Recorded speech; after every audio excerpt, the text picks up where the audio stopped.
Okay friends, તો આશા રાખું છું તમે બધા મજામાં મસ્ત હશો. તો ડિપ્લોમા સેમેસ્ટર 3ના વિદ્યાર્થી મિત્રો માટે ઇલેક્ટ્રિકલ ઇન્સ્ટ્રુમેન્ટેશનની અંદર પાછો એક most IMP question, single phase energy metre. બરાબર, 7 માર્કની અંદર મોસ્ટ આઈએમપી છે. હવે અહીંયા આપણે 1 બાય 1 આપણે જોતા જઈએ. તો કે સિંગલ ફેઝ એનર્જી મીટરનો ડાયાગ્રામ તમને આપેલો છે. સૌથી પહેલાં મેઇન વસ્તુ જે છે એ આપણા આ ક્વેશ્ચનની અંદર તો કે ડાયાગ્રામ છે.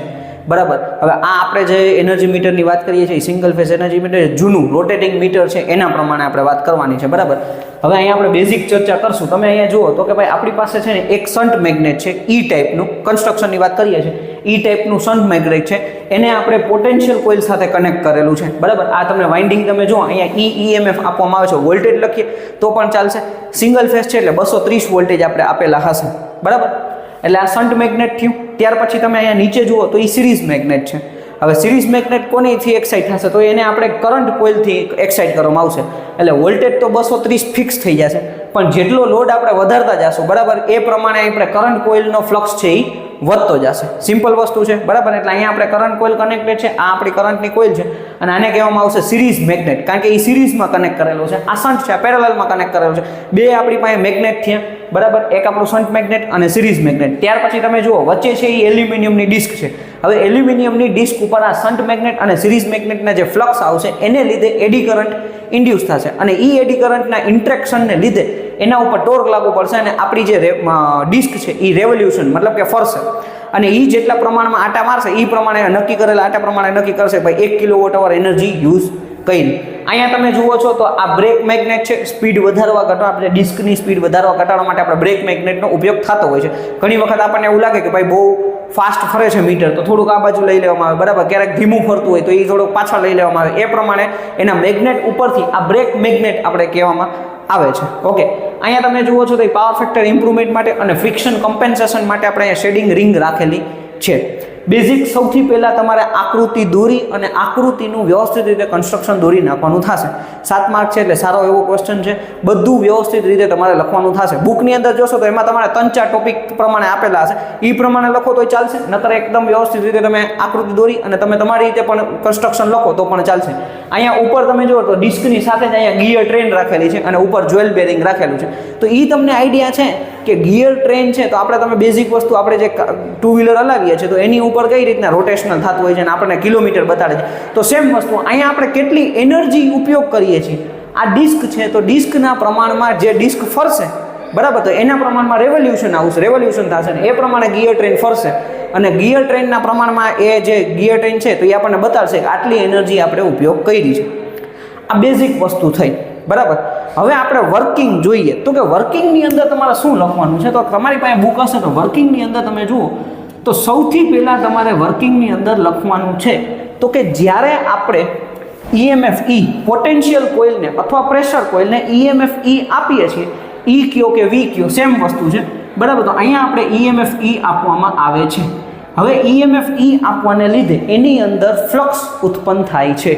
હવે એ જે ફ્લક્સ ઉત્પન્ન થાય છે એ કયો ફ્લક્સ ઉત્પન્ન થાય છે? તો કે φSH, શન્ટ ફ્લક્સ. જો શન્ટ મેગ્નેટ આલે જોડાયેલી કોઈ પણ વસ્તુ હશે ને તો એને આપણે કહેવામાં આવશે φSH, ESH, ISH. બરાબર, હવે સેમ વસ્તુ જ્યારે સિરીઝ મેગ્નેટ આલે કોઈ પણ વસ્તુ જોડાયેલી હશે તો એને ISH, φSE, બરાબર, ISE એ રીતના આપણે બોલવામાં આવશે. તો ટ્રાન્સફોર્મરની જો વેક્ટર ડાયાગ્રામ તમને આઈડિયા હોય તો એ જ વેક્ટર ડાયાગ્રામ અહીંયા લાગુ પડવાની છે કે ઈએમએફ ઈ આપ્યા, બરાબર, આ પ્રેશર કોઇલની અંદર જ્યારે આપણે વોલ્ટેજ આપ્યા 230 વોલ્ટ આપ્યા એટલે ઈએમએફ ઈ આપ્યા, એને લીધે એની અંદર ફ્લક્સ ઉત્પન્ન થાય છે φSH. હવે આ જે ફ્લક્સ ઉત્પન્ન થાય છે, બરાબર, ઈ φSH ને લીધે આપણી આ ડિસ્કની અંદર ઈએમએફ ઉત્પન્ન થાય છે. આ ડિસ્કની અંદર ઈએમએફ ઉત્પન્ન થાય છે, એ ઈએમએફને આપણે કહેવામાં આવે છે ESH, એટલે કે શન્ટ ઈએમએફ. બરાબર, ટોટલ આપણે અહીંયા 2 ઈએમએફ ઉત્પન્ન થશે, એક શન્ટ મેગ્નેટને લીધે, સિરીઝ મેગ્નેટને લીધે. તો કે ભાઈ ઈએમએફ કરતાં ફ્લક્સ છે એ 90 ડિગ્રી પાછળ હશે, ફ્લક્સ φSH કરતાં ESH છે એ 90 ડિગ્રી પાછળ હશે. હવે અહીંયા આપણા ડિસ્કની અંદર ઈએમએફ ઉત્પન્ન થવાને લીધે એની અંદર કરંટ ફ્લો થશે, જે આપણે એડી કરંટ કહેતા હોઈએ છીએ. બરાબર, અત્યારે એનું નામ આપણને આપેલું છે શું? તો કે ISH. કરંટ આપણો ISH ફ્લો થશે. હવે આપણો કરંટ ISH ફ્લો થશે. બરાબર, તો ISH અને EHS બંને એકબીજાના ફેઝમાં હશે. અત્યારે આપણે એવું માનેલું છે કે આપણો જે પાથ છે એ રેઝિસ્ટિવ પાથ છે. તો આપણને ખબર છે પ્યોર રેઝિસ્ટિવ સર્કિટ હોય કરંટ અને વોલ્ટેજ એકબીજાના ફેઝમાં હોય. તો અહીંયા EMF ESH ઉત્પન્ન થયો, એને લીધે એની અંદર કરંટ ફ્લો થયો ISH, બરાબર. એ જ કરંટને આપણે એડી કરંટ કહેવામાં આવે છે. તો એ કરંટ ISH ઉત્પન્ન થયો, તો એ ISH કરંટ ESHના ફેઝમાં છે. સિમ્પલ ને સાદી વસ્તુ થઈ, બરાબર, બેઝિક થયું. હવે આપણે શું જોવાનું છે તો કે અહીંયા આપણે હવે જે શન્ટ મેગ્નેટનું કામ એકદમ કમ્પ્લીટ થઈ ગયું. હવે અહીંથી આપણે જોશું તો કે હવે આપણે અહીંથી જ્યાં આપણે જ્યારે લોડ સ્ટાર્ટ કરીએ છીએ, બરાબર, આપણે અહીંયા શું થઈ છે, લોડમાં વધારો કરીએ છીએ. એટલે લોડમાં વધારો થશે તો આપણને ખબર છે કરંટમાં વધારો થયો. સિમ્પલ વસ્તુ છે. લોડમાં વધારો એટલે કેવી રીતના, તો કે ભાઈ અત્યારે માનો કે તમે કાંઈ આખા ઘરની અંદર બધું ઘર બંધ રાખ્યું છે, એટલે કાંઈ એકેય લાઇટ પંખો ચાલુ નથી, પણ તમે ધીમે ધીમે એક પંખો ચાલુ કર્યો, એક લાઇટ ચાલુ કરી, બરાબર, બીજું આપણે ટીવી ચાલુ કર્યું, આવી રીતના 4-5 વસ્તુઓ ચાલુ કરી, એટલે લોડ વધ્યો તો કરંટમાં વધારો થશે. હવે આ કરંટ છે એ મેઇન વોલ્ટેજ કરતાં 5 ડિગ્રી લેગિંગ હશે. હવે એ 5 ડિગ્રી લેગિંગ કઈ રીતના, તો કે આપણા લોડના પાવર ફેક્ટર ઉપર આધાર રાખશે. એટલે અહીંયા આપણો ટોટલ કરંટ I ઉત્પન્ન થશે. સિમ્પલ ને સાદી વસ્તુ છે. ટોટલ કરંટ આપણો I ઉત્પન્ન થશે. હવે આ જે કરંટ I ઉત્પન્ન થયો, બરાબર, એટલે અહીંયા આપણો કરંટ I ફ્લો થશે. એટલે ટોટલ કરંટ I છે એ આપણા EMF કરતાં 5 ડિગ્રી પાછળ હશે. આ જે પાવર ફેક્ટર આવ્યું એ કોના ઉપર આધાર રાખે છે, તો કે લોડના પાવર ફેક્ટર ઉપર. આ જે એંગલ છે એ, બરાબર. હવે આ I ને લીધે, કરંટ I ને લીધે ફ્લક્સ ϕSE ઉત્પન્ન થાય છે. તો જે કરંટ દ્વારા ઉત્પન્ન થાય છે, બરાબર, તો એને આપણે ϕSE, તો ફ્લક્સ ϕSE છે એ કરંટ I ના ફેઝમાં જ હશે. એટલે આપણો ફ્લક્સ ઉત્પન્ન થયો ϕSE. આના લીધે જે ઉત્પન્ન થયો તો એ ફ્લક્સને આપણે ϕSH કીધું. હવે આ કરંટને લીધે ફ્લક્સ ઉત્પન્ન થયો એને કીધું સિરીઝ ફ્લક્સ, બરાબર. હવે એ ફ્લક્સ ϕSE ઉત્પન્ન થવાને લીધે આપણી જે ડિસ્ક છે આ ડિસ્કની અંદર EMF ઉત્પન્ન થાય છે. તો એ EMF ને શું કહેવામાં આવશે, તો કે ESE. તો કે ભાઈ જે કેને લીધે ઉત્પન્ન થયો, તો કે ફ્લક્સ ϕSE ને લીધે, એટલે એને કીધું સિરીઝ EMF. હવે સિરીઝ EMF છે એ આપણા ફ્લક્સ કરતાં 90 ડિગ્રી પાછળ હશે. જે ફ્લક્સ દ્વારા આપણો EMF ઉત્પન્ન થાય છે એ 90 ડિગ્રી પાછળ હોય છે, બરાબર. મેઇન ટ્રાન્સફોર્મરની વેક્ટર ડાયાગ્રામ યાદ રાખવાની.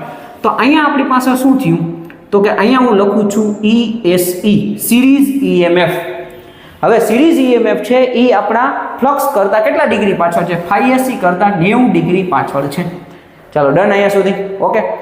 હવે ϕSE ડિગ્રી આપણી પાછળ છે, એનો મતલબ 5 ડિગ્રી પાછળ છે, આવી રીતે 90 ડિગ્રી ESE. હવે તો કે ESE ને લીધે આની અંદર કરંટ ઉત્પન્ન થાય છે, એડી કરંટ. એ આપણે કરંટને નામ શું આપ્યું છે, ISC. આના લીધે જે કરંટ ઉત્પન્ન થાય છે એ ISH, બરાબર. આપણે ISH તો લખેલો છે. હવે અહીંયા ESE ને લીધે એનો કરંટ ફ્લો થાય છે ISE, સિરીઝ કરંટ, બરાબર. હવે આ સિરીઝ કરંટને લીધે એના બેયના ઇન્ટરેક્શનને લીધે આપણી ડિસ્કમાં રેવોલ્યુશન આવે છે, બરાબર. મેઇન વસ્તુ શું છે, તો કે અહીંયા તમે જનરલી તમે બુકની અંદર વાંચશો તો તમને આઈડિયા આવશે કે ભાઈ જનરલી 4 ટોર્ક ઉત્પન્ન થાય છે, પણ એકચ્યુઅલમાં 2 જ ટોર્ક વર્ક કરે છે. 2 ટોર્ક કઈ રીતે, તો કે મેઇન વસ્તુ આપણા ISC કરંટ અને ϕSH ના ઇન્ટરેક્શનને લીધે, બીજા નંબરનું ISH અને ϕSE ના ઇન્ટરેક્શનને લીધે, આ બેયના ઇન્ટરેક્શનને લીધે, બરાબર, આપણી જે ડિસ્ક છે એ રેવોલ્યુશન થાય છે, એના ઉપર ટોર્ક લાગુ પડે છે અને આપણી ડિસ્ક ફરે છે. જેમ જેમ આપણે લોડ વધારતા જશું, બરાબર, આપણો લોડ વધશે એટલે કરંટ વધશે. હવે આ જે કરંટ વધશે, કારણ કે ϕSH ને એ બધું શું છે, તો 230 વોલ્ટ કોન્સ્ટન્ટ છે. મેઇન વસ્તુ શું છે, તો કે આપણા જે સિરીઝ મેગ્નેટ, સિરીઝ કરંટ, આપણો જે કરંટ છે એના ઉપર લોડ જેટલો વધતો જશે એ પ્રમાણે ફ્લક્સમાં વધારો થશે, ડિસ્કના રોટેશનની સ્પીડ વધતી જશે. એટલે આ ડિસ્ક છે એ વધારે સ્પીડથી ફરતી જશે, બરાબર. તો આ વર્કિંગ તમારે પ્રોપર એકદમ વ્યવસ્થિત રીતે તમારે લખવાનું થશે. બુકની અંદર થોડુંક આપણે ડેરિવેશન છે, પણ ડેરિવેશન લખવાની કાંઈ જરૂર નથી, બેઝિક, કારણ કે ઘણું બધું આપણે લાંબુ થઈ જાય. પણ મેઇન વસ્તુ એ છે કે તમે આ વ્યવસ્થિત રીતે આકૃતિ દોરી, આનું તમે કન્સ્ટ્રક્શન લખ્યું, બરાબર. તે પછી આ વર્કિંગ, આ ડાયાગ્રામ ડ્રો કરી, જે હું બોલ્યો છું એ તમે એક વખત બુકમાં વાંચજો અને એ પ્રમાણે તમારે વ્યવસ્થિત તમારે લખતું જવાનું થશે, બરાબર. એટલે તમારે ક્યાંય પ્રોબ્લેમ નહીં આવે, 7 માર્ક પૂરા મળી જશે. આ બેઝિક વસ્તુઓ છે ફ્રિક્શન કમ્પેન્સેશન માટે ને એના માટે જે છે એ બેઝિક 1-2 પોઈન્ટ તમારે વ્યવસ્થિત રીતે પોઈન્ટ ટુ પોઈન્ટ લખશો એટલે તમને ક્યાંય પ્રોબ્લેમ નહીં આવે. પાછું એક વખત આનું રિવાઇઝ કરી લઈ એટલે તમને મગજની અંદર બેસી જાય. સૌથી પહેલાં મેં તમને શું કીધું હતું, તો કે ભાઈ પોટેન્શિયલ કોઇલને આપણે EMF E આપ્યા. પોટેન્શિયલ કોઇલને EMF E આપવાને લીધે એમાં આપણે ફ્લક્સ ϕSH ઉત્પન્ન થાય છે. ફ્લક્સ ϕSH એના કરતાં 90 ડિગ્રી પાછળ હશે. ફ્લક્સ ϕSH ને લીધે આપણી એલ્યુમિનિયમની જે ડિસ્ક છે એની અંદર આપણો EMF ઉત્પન્ન થશે ESH, એટલે E એનાથી 90 ડિગ્રી પાછળ હશે ESH. આ ESH ને લીધે કરંટ આપણો ફ્લો થશે ISH, એટલે એ બે એકબીજાના ફેઝમાં છે. એકબીજામાં ફેઝમાં છે એનું મેઇન રીઝન છે કે આપણે પાથ રજિસ્ટિવ ધાર્યો છે, એકચ્યુઅલમાં ન પણ હોઈ શકે, બરાબર. હવે એના પછી શું થાય છે તો કે આપણો મેઇન કરંટ ફ્લો થાય છે, જેમ જેમ લોડ વધે છે એટલે કરંટ છે એ આપણા EMF E કરતાં પાછળ છે 5 ડિગ્રી, બરાબર. અહીંયા આપણો કરંટ I આવી ગયો એટલે એ 5 ડિગ્રી પાછળ છે. એ કોના ઉપર ડિપેન્ડ છે? લોડના પાવર ફેક્ટર ઉપર. હવે આ કરંટને લીધે આપણો ફ્લક્સ ઉત્પન્ન થાય છે phi SE. આ ફ્લક્સને લીધે EMF ઉત્પન્ન થાય છે ડિસ્કની અંદર ESE, જે આપણા ફ્લક્સ કરતાં 90 ડિગ્રી પાછળ હશે ESE. હવે આ ESE ને લીધે એની અંદર એડી કરંટ આપણો ઉત્પન્ન થાય છે, એને આપણે શું કીધું તો કે ISE, સિરીઝ કરંટ, બરાબર. હવે અહીંયા તમે જુઓ તો કે ભાઈ આપણા ISC, ISH અને phi ના ઇન્ટરેક્શનને લીધે આના ઉપર આપણી ડિસ્ક ઉપર ટોર્ક લાગુ પડશે અને ટોર્ક આપણી જે ડિસ્ક છે એ રેવોલ્યુશન કરશે, એટલે મતલબ ફરવાનું ચાલુ કરી દેશે, બરાબર. જે પ્રમાણે પછી આગળ જેમ જેમ લોડ વધતો જશે એ પ્રમાણે એની સ્પીડમાં વધારો થશે, લોડ ઘટતો જશે એ પ્રમાણે સ્પીડમાં ઘટાડો થશે. તો આ બેઝિક વસ્તુ છે, આ વ્યવસ્થિત રીતે તમારે કન્સ્ટ્રક્શન ને બધું લખવાનું થશે. પ્રોપર લખીને આવશો, પોઈન્ટ ટુ પોઈન્ટ લખશો તો સાથે 7 માર્ક રોકડા મળશે. ઓકે, બાકી નેક્સ્ટ વિડીયોની અંદર મળીએ. Thank you friends.